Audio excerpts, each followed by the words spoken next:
Hey guys, what's going on? My name is Nibs, and we are ATX VGC. Welcome back to our Monday Night Friendlies. Alongside me tonight is Rollercoaster. How you doing, Rollercoaster? I'm doing good, man. I was in the desert a week ago, so I'm excited to see what the game's like. I have no idea, Yeah, what even is Pokemon anymore? What right? format are we in? Who knows? All right, so first off tonight, I believe we have Woke Flossie versus Woke Flossie, aka Amy, and she is battling against. Remind me, Adam Santacos. That's right. Mhm. All right. So I don't know if you have anything to say, Rollercoaster. No, I just know that the both of them allegedly have some pretty unconventional things. So, I love me seeing some weird matches. I'm down for it. Yeah, maybe we'll see Greedent this week. I'm always down for agreement. I want to see Pincurchin KO another dragon. Yeah. Welcome back, everyone. We're here with ATX VGC Monday Night Friendlies. My name is Gemma, and tonight we're going to be featuring 3 best of 3s on our channel, like we do every Monday night. And I'm joined by my lovely co-host. Y'all want to introduce yourselves? I'm Nibs Plays Games. I guess I'll start off. How are you guys tonight? I'm Rollercoaster, and I did not sleep any last night, so I'm hanging by a thread right now, team. We hope that we can get you some coffee before like last week. Well, I'm Chase, or Tiki VGC, and I'm excited for tonight. Yeah, super exciting. So this is also our affiliate celebration stream. We figured out the last step this afternoon. It was dumb, and I just didn't. I put an abbreviation for street on an address, and that held us up by 2.5 weeks. But we're here, we have it, we're super excited. So I want to first off go ahead and say thank you to all of the people who have subscribed. We have got Nibs Plays Games, thanks for subbing Nibs, Tiki VGC, Maggie M with the Prime subscription, and then we got a couple others coming in. It looks like Woke Flossie coming through with the Prime subscription as well. Thank you so much for that, Amy. She launched a firework emote in the channel. This is awesome. That's That's so really cool. Yeah. This is incredible. I'm super excited. So thanks everyone for all the support. Tonight we only have 3 battles. We had one person that had to drop kind of last minute, but we are still gonna have 3 super exciting battles. We're gonna have 1 best of 3 that is Series 6, followed by 2 best of 3s that are Series 5. So in our first game, we're going to have our very own Nibs playing against Adam Santacos. In the second matchup, we are going to have Sir Wilson taking on a new battler tonight in Guzman 24.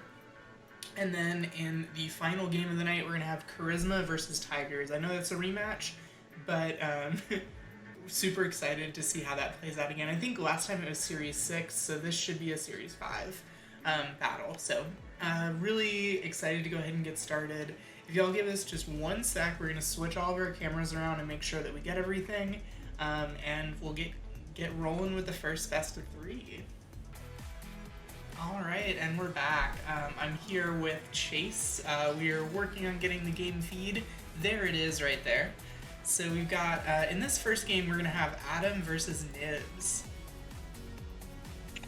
Do you know what teams either of them are bringing? Because I have not heard anything from this week of whether or not they're bringing Series 5, Series 6, and what they're using in this case. Yeah, for sure. This is going to be a Series 6 battle. So I don't know exactly. We've seen a little bit of a preview here from Adam as I was looking at his gameplay earlier, seeing some interesting Pokemon. I think you got a sneak preview as well of his team preview earlier. Was it the team with the Clefairy and the Sylveon? Yes, it was. Oh, then I think I have seen at least part of this team. Oh, and there it is. Yep. The Lost series.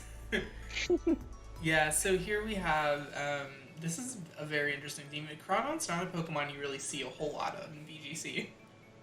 Especially not weakness policy Crawdaunt. Yeah, that is, I'm interested to see how this all works out. Adam's pretty known for coming up with some super creative sets of making lesser known Pokemon work. I think most notably that was with the oh gosh, what's its name?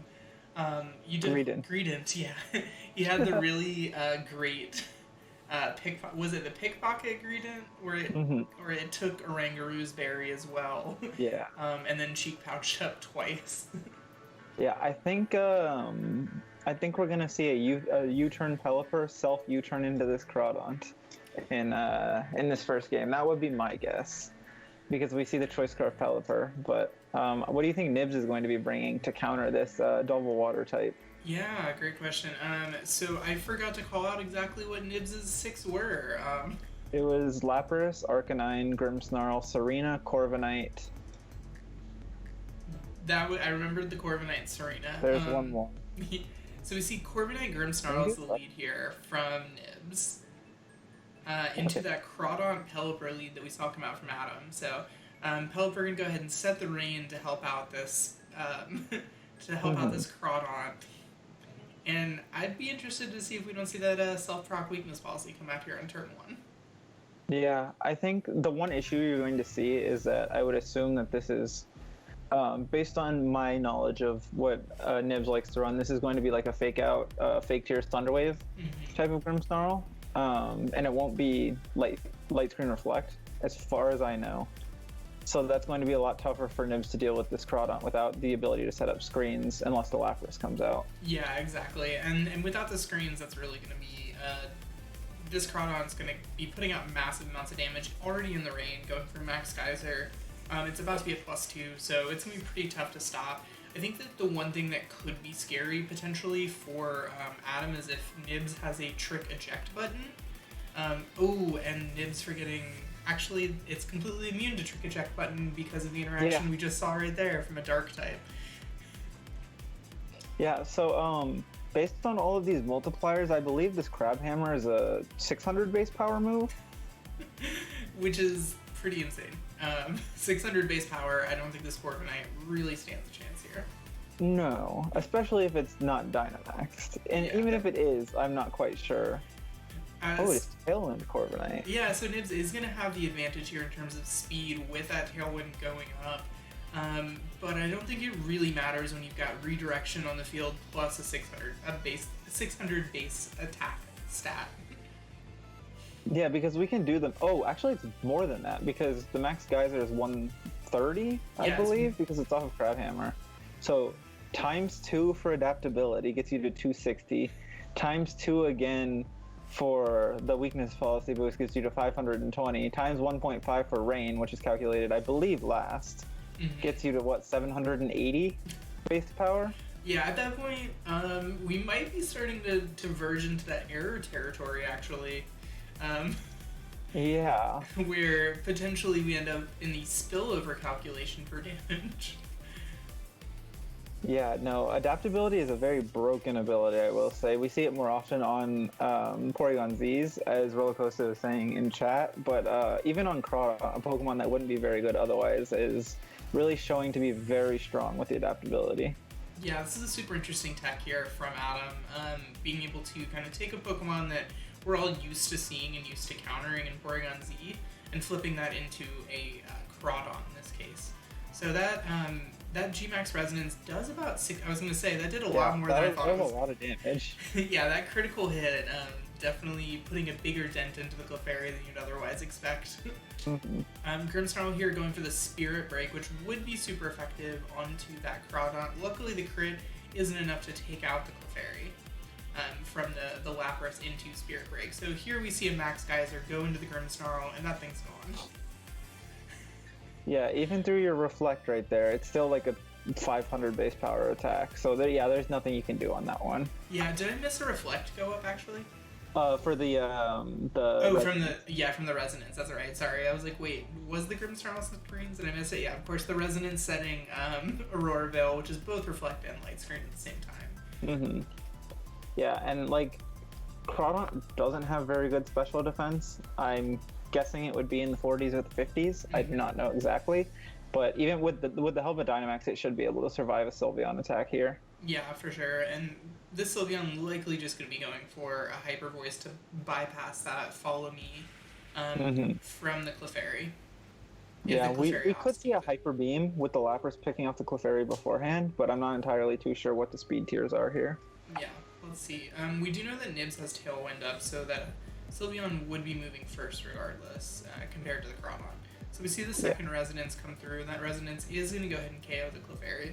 So this is either going to be a single target Hyper Voice, or it could be a Hyper Beam, like you said. It is just the Hyper Voice, and yeah, that's enough. That's enough to go ahead and pick it off. So Crawdon't, dangerous offensive threat, not so much on the defensive side. Yeah, Crawdon's base defenses and HP are incredibly low. So, and that's it. Like that's its main issue with doubles. It's never been a good doubles Pokemon, and it's really only been like very, very selectively a good singles Pokemon. Just because it has to fit on the perfect team and the perfect support, and anything outside of that it's not going to be able to do anything, even with Dynamax defensively. Yeah, so an interesting thing about this Pelipper, we have some information that Nibs does not currently have. Do you think that the speed interaction from the Crawdaunt would automatically reveal to Nibs that that's going to be a Choice Scarfed Pelipper, or do you think that there's a possibility that Crawdaunt was moving pretty slow, that it could have been potentially just a regular Pelipper? Yeah, so Pelipper's base speed is higher than Crawdaunt's as far as I'm aware. I believe Crawdaunt's I think it's 50, and Pelipper's 65 or 70, maybe somewhere around there. So yeah, we're all working with Pokemon here. We're not super familiar with the speed tiers on. Pelipper kind of gone the way of the dinosaur since Politoed's been reintroduced, but it does do a few things that Politoed can't do. Most notably be 4 times weak to electric damage. Yeah, it takes 4 times the damage from Max Lightning. It takes 4 times the damage from Freeze Dry. Pelipper is meant to set the rain and die. Yeah. So despite the positioning Nibs was in, where that Crawdaunt got up and got a lot of damage off, he's not in a bad position right now. No, not at all. The Lapras, as long as it can hit its moves, it should pretty clearly clean up this game. But for those who are wondering, Crawdaunt has base 55 speed and base 55 special defense. So not very good for either of them. Yeah, it might be why we see a little bit less. So we do see the Freeze Dry come out here, which does spell trouble for that Pelipper next time around. Sylveon going for the Hyper Voice, and that's going to do too much damage. Not a lot. Yeah, I think even a crit here. Yeah, crit would have KO'd, but I don't think that Nibs, or I don't think that Adam could outpace Nibs' damage from the Freeze Dry from Lapras. Yeah, no, it's like, it's so hard to deal damage to these Pokemon behind the veil that you really need the crits there. And just revealing a little bit extra information here with the Helping Hand. Yeah, kind of just doing a little bit of style points right there. A completely unnecessary Helping Hand. But... Hey, he could have been prepared for a quick draw critical hit onto the Sylveon, so it was the most optimal play. It's true, it is true. So, yeah, so we see Rollercoaster saying in the chat, that's why people don't use Crawdon't. Yeah, that and many other reasons. What are the odds of getting a quick draw crit is also a question that just came in from the chat. I think it's like 1.4%. Yeah, it's 10% on the quick draw, and then quick draw with a quick claw is a 44% chance to activate. Okay, never mind. So that's right. We did we saw the item quick claw, but it didn't proc at all in the battle. So it's the information might not have been revealed to Nibs at that point. Yeah, so that means we're due for like 7 straight activations here, and this Slowbro will just move first the entire game. Yeah. Because that's how odds work. That's the math. Exactly, yeah. I endorse that as a person with a graduate degree in mathematics. That's exactly how really, odds work. Just keep clicking Ice Beam. You'll eventually get like 7 freezes in a row. Like, it's gonna happen. Rollercoaster saying 10% of the time it works every time. Yeah. Yes. But yeah, I believe Quick Draw is 30% and Quick Claw is 20%. And somehow the math, I believe, gets to something around 44%. Yeah, so given that last game, that Sylveon is super important to Nibs if that Crawdon't ever makes it onto the field again and gets itself set up. So if that's the case, what do you think is going to be the play from Adam in terms of adjustment? I think honestly Nibs is going to be the one that makes the bigger adjustment. I believe he's probably not going to bring the Corviknight out right away. And instead just lead with the Lapras would be my guess. But I think Adam has to do something to manage speed control, maybe Nuzzle Raichu or something else in order to be moving first with the Crawdaunt. Yeah, exactly. Yeah, he can't afford to let that Sylveon move before it. So we see actually the same leads come out here from Nibs with Grimmsnarl and Corviknight. Yeah, so I think we're going to see... Well, this is interesting because if the Pelipper is the right speed and this Raichu has Volt Switch, they could technically Volt Switch into the Crawdaunt and then U-turn into itself. That's true, But yeah. I guess we're going to see more of a slow playing, let's do some damage to this Corviknight and get like spread nuzzles and things of that sort. Yeah, plus now having Raichu in the field invalidates the Nuzzle play from Nibs as well, so that's one move that his Grimmsnarl can't click. Or yeah, the Thunder Wave. Yeah, sorry, Thunder Wave, not You're Nuzzle. good. Yeah. Yeah, I mean, like, it does kind of shut things down. The Thanks for the interesting thing we cheer, saw... Maggie. Maggie M just cheered 100. That's awesome. 100 bits, thanks so much, Maggie. Oh my gosh, that did a lot of damage. Yeah, that was, and then we see the Hurricane here. Gets the confusion, interestingly enough. Hey, Mr. Could be Pig, how's it interesting. going? Welcome to the stream. We're just here in our first best of 3, with Nibs up 1-0. So that Thunder surprisingly doesn't KO. Yeah, Raichu is very weak and Corviknight is very bulky. So that True. would make sense. Yeah, But the other issue here is Raichu is stuck in a position where it can't get another attack off, because if it does, it's just going to get Sucker Punched. exactly. Yeah, the Sucker Punch doing 80% into that Raichu was really something. Mm-hmm. So here we see, ooh, this is interesting from Adam. Ooh, that is not what I was expecting. Not at all. Me either, but could be really interesting. Looks like he's contemplating all of his potential moves right here. Yeah, that's getting Dynamax Pelipper. I believe this will be 2 weeks in a row that we'll have seen it, right? Or is it 2 out of 3 weeks? Yeah, I believe it was 2 weeks ago in the game that you and I casted between Lena and I'm blanking on the other. Yeah, that's right. Yes. So yeah, between them, they had the Dynamax Pelipper at least once, which was pretty cool to see. Yeah, it was very cool. I remember Lena used it, and here we have Lena's father using it, so... Hey, maybe Grimmsnarl- Dynamax ooh. Pelipper is like a... Ooh, that's a rough confusion. That is a very rough confusion hit right there. So the Corviknight here going for the Roost. Gonna go ahead and get some of that health back and also remove its flying type. I don't think that really matters in this case. This max airstream is going to be enough to pick up the KO on that Grimmsnarl. It's also going to go ahead and boost the speed of both the Crawdaunt and the Pelipper by 1 stage. Notably, that Pelipper is right back to the same speed tier it was before because Choice Scarf's speed boost is eliminated while Dynamaxed. So, fun fact between the two Pokemon that interacted there, the Pelipper and the Grimmsnarl. I know in the Discord we were talking about, which I will plug right after this, but we were talking about Pokemon with useless stats that they don't ever take advantage of. And a good example of that is Grimmsnarl. Grimmsnarl and Pelipper have the exact same base special attack. No one would know that because who knows Grimmsnarl's base special attack, but they both have base 95 special attack. Yeah. Fun fact. That's pretty yeah. crazy. If you want other fun information like that, feel free to join the Discord, which someone will be plugging in the chat very soon. We also have the signups for this in there, and we do a lot of fun team building and other stuff. And feel free to check it out. It's very friendly to everyone and very welcoming, and I'm glad we have it as an opportunity.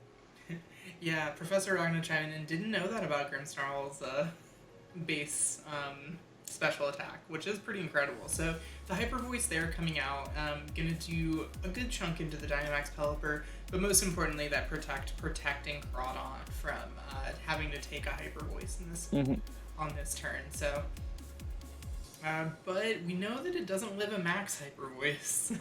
I doubt it's gonna live it undynamaxed. Yeah. The thing is, it's in rain currently, and it might just pick up the Sylveon with the Aqua Jet. Yeah, the Aqua Jet here is going to do a lot of damage. Ooh, just misses Oh, out. destroy. But the Max Airstream, because of those previous Max Airstream boosts, is going to be enough to go ahead and pick up the KO on that Sylveon. Really great play from Adam there. Yeah, that was a very safe play, just doubling into that slot in case the Sylveon didn't get KO'd.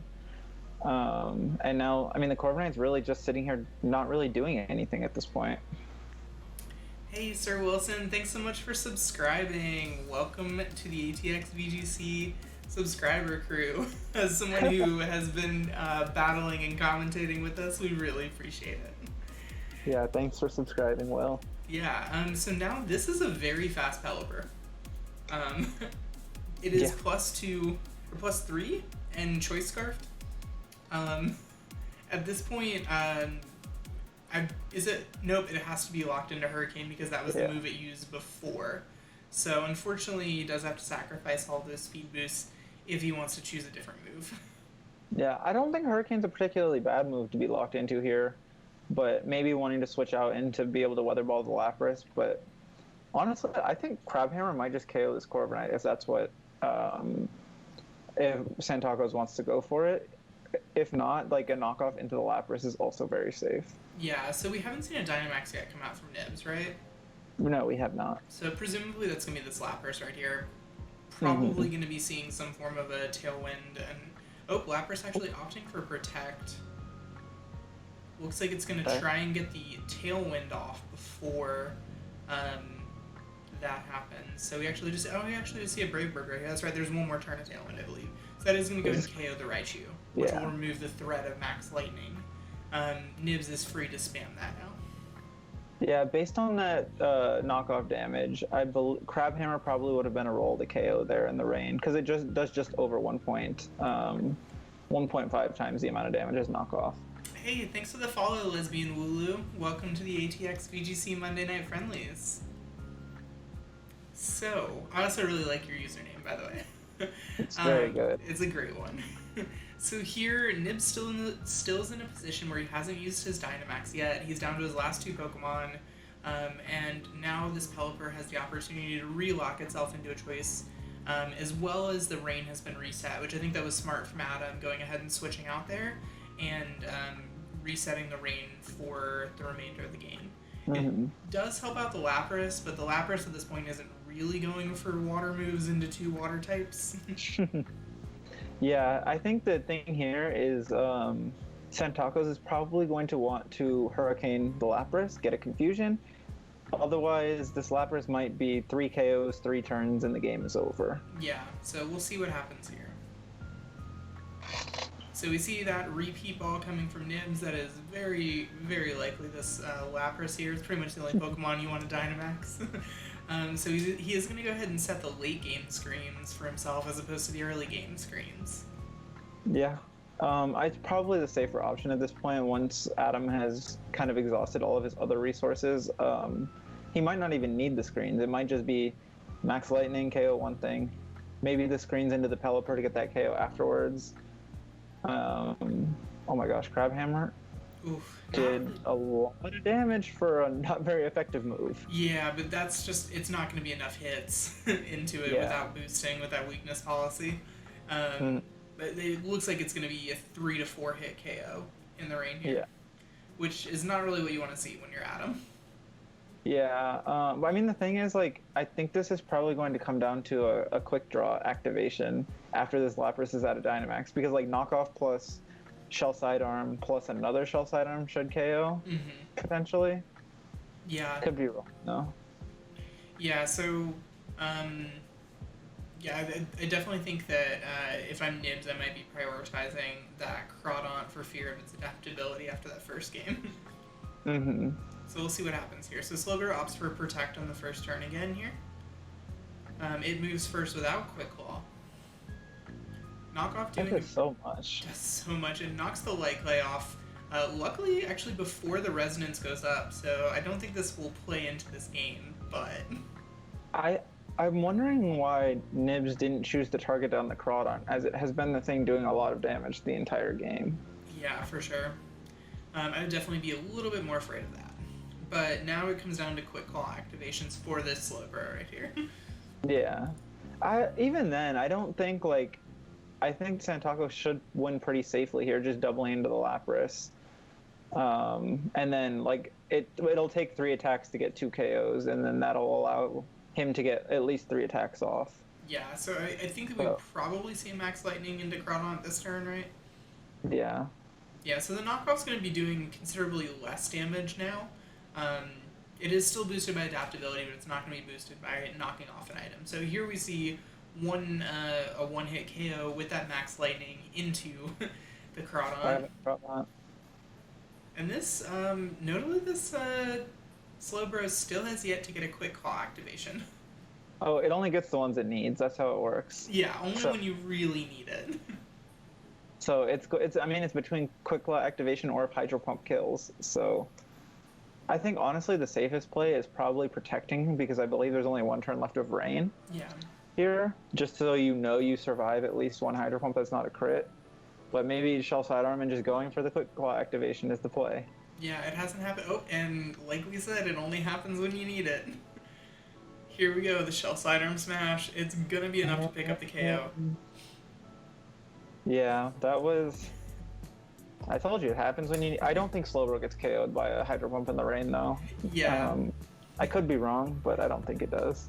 That was a really great adjustment from Adam there in Game 2.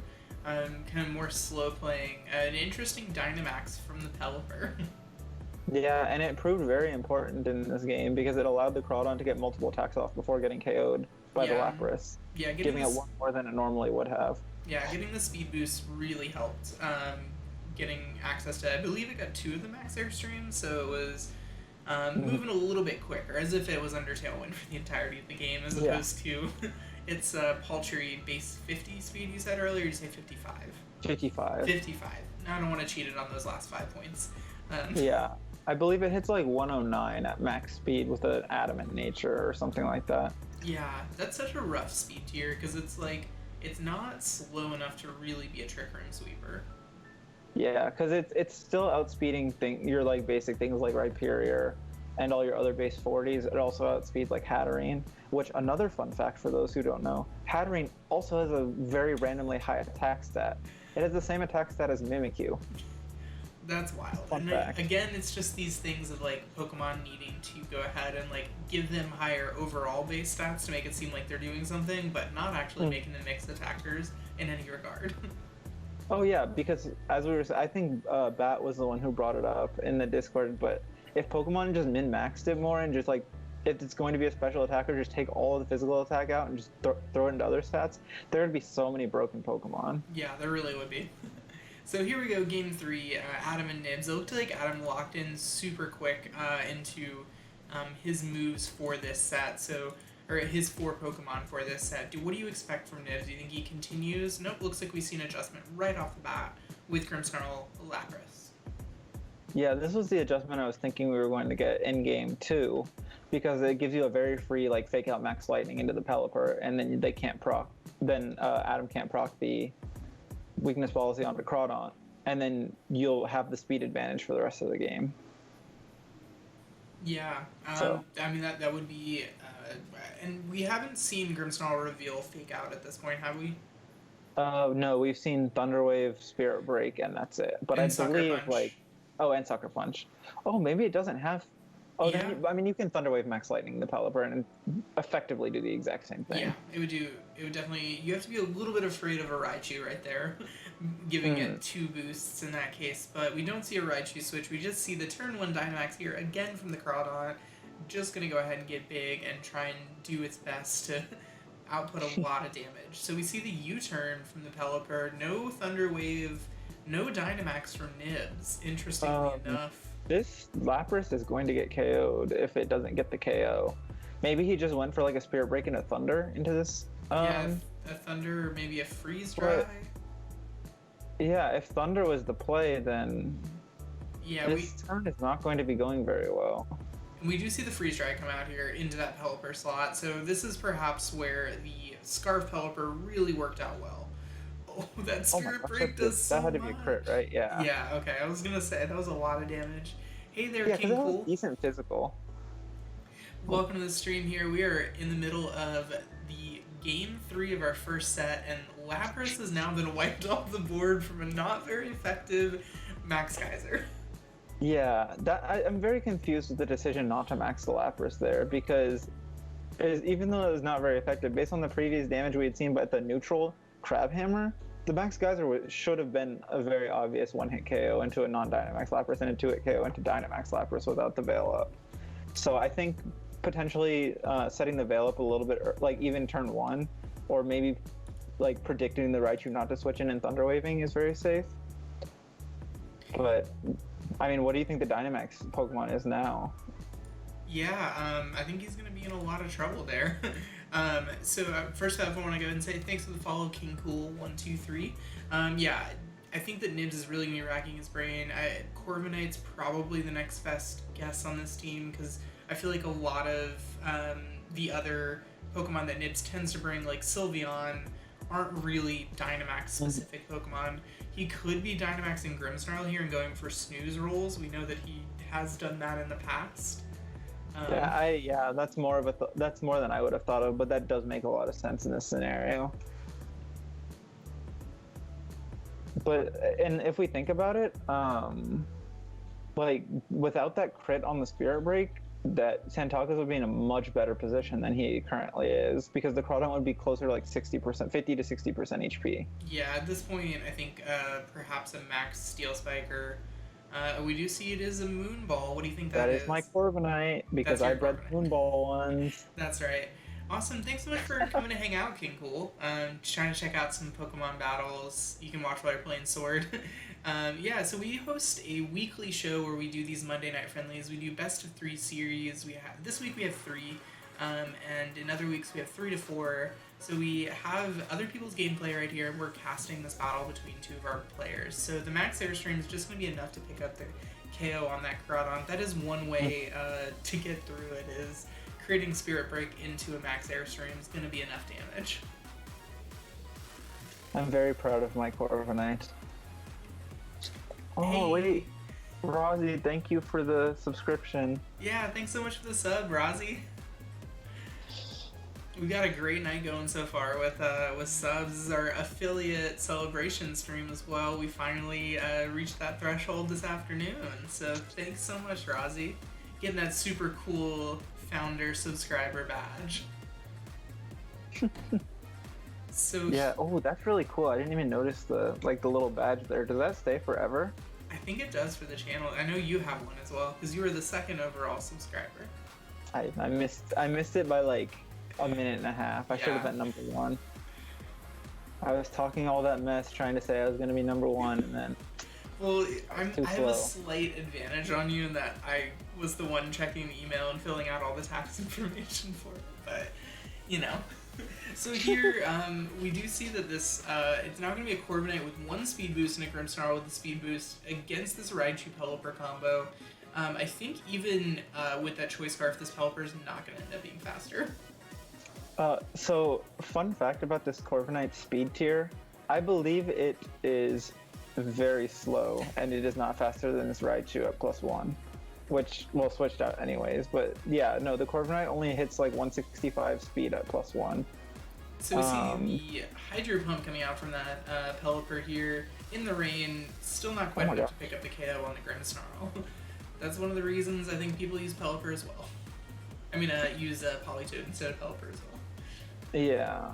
Pelipper, it just feels like it's so close to a good Pokemon, and it's just not. Yeah, it's just Like, missing a couple of key things. Outside of like a month in 2017 where people were running Double Duck with Golduck and Pelipper as a viable team, because the combination of Hydro Pump off of both of those Pokemon KO'd Porygon 2. Ooh, we see a fake tier. Not that that really matters in this case, yeah. because I don't think there are any special attackers left. Ooh. And a quick attack from the Sylveon, enough to pick up the KO on Grimmsnarl before it goes down, presumably here to a Max Steel Spike. Nope, just Oh, opting for the yeah. airstream.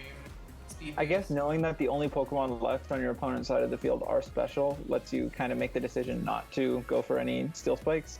Yeah, very true. And just opting to continue to boost your speed so that you don't really have to worry. That Hydro Pump did more to that Corviknight than I was expecting after how little it did to the Grimmsnarl. I mean, this is a very interesting position here because...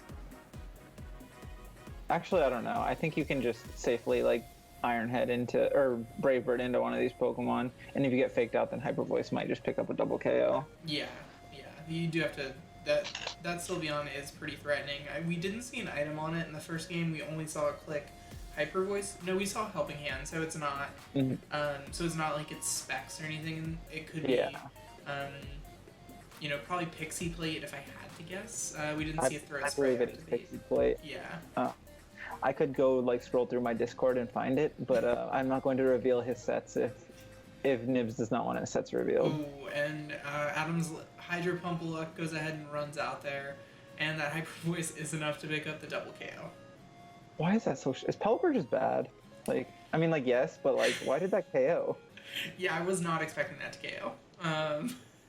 That was a lot of damage because it was still spread damage. Oh, the fake tears. Oh, that's fake right. Tears. Yep, okay, Yeah. Okay, there we go. So that made a Okay, lot more Pelipper's sense. not bad. Pelipper's not I mean- as bad as we thought. Really well played by our two opponents there. That wraps up our first best of 3 of the night. And with that, do you wanna throw any more thoughts on that before we switch on over to game 2? No, I think it was really interesting to see the Crawdon't. Sad to see it is not good. But if you want to see good Crawdaunt, go look at Gen 6 and Gen 7 singles, because that's about the only place where it is, like, somewhat dominant. It has a niche in OU, and it was very good in UU while it was there. But other than that, I wish it was a better Pokemon, because it looks really cool. Yeah, it's a very cool design. And Wingull was my first ever shiny in, like, a playthrough of... I think it was, like, a playthrough of Ruby or something like that. The first one that I remembered. Hey, you like that video? We think you should check this out, and YouTube thinks you should check this one out. And be sure to subscribe for more content.